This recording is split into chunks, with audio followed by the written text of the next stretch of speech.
Magandang hapon po mga viewers ko po sa Lalamove po at saka sa Transportify. Nagpa-service kasi yung aking asawa, hatid ko na siya sa sakayan po. Or nagpahatid siya. Naisipan kong ano po, mag-deliver po sa Lalamove tsaka sa Transportify. Yan, sa awa naman ni Lord po may nakuha tayong isang booking ngayon. Magmula Santa Ana to Angeles po. Ito po ipapakita ko po sa inyo. Ayan po. Bali 517. Ngayon sa mga baguhan po, sa mga luma, matatagal na sa ganitong hanap buhay, alam na nila yung diskarte. Kailangan mag-abang ka pa ng isa o dalawa pa basta kaya po, kasya po sa sasakyan.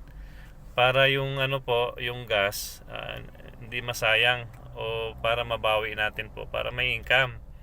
So ngayon mag-aabang po ako ng isa pa kasi 4 o'clock kailangan maihatid ko sa Angeles yung na-pick up ko ngayon isa po yung delivery. So mag-aabang pa ako ng isa pa banda roon sa Angeles or Mabalacat pa. Ayan, tas pabalik dalawa ulit, makukuha natin malinis siguro po hanggang 1,000 labas na gas doon. Ano lang naman po, kaka-start ko lang, halos 142 na po. So matatapos ako nito mga 6 to 8 ng gabi. Ito may nakuha po akong San Fernando to Mexico. Pang ito po, pangatlong booking. Pauwi na rin po ako niyan. Kukuha pa ako ng isa para makukuha natin yung target natin. Dahil half day lang naman yung trabaho natin po.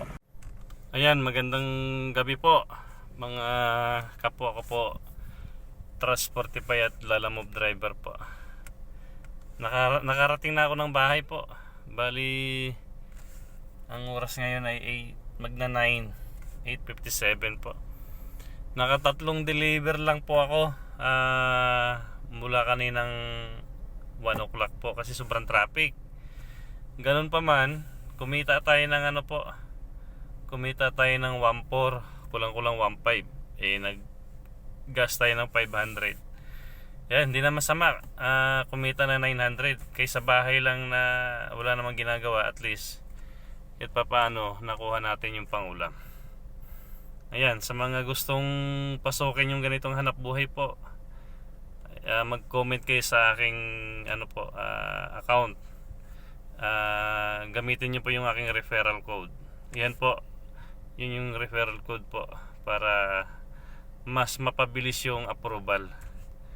Ayan, maraming salamat po.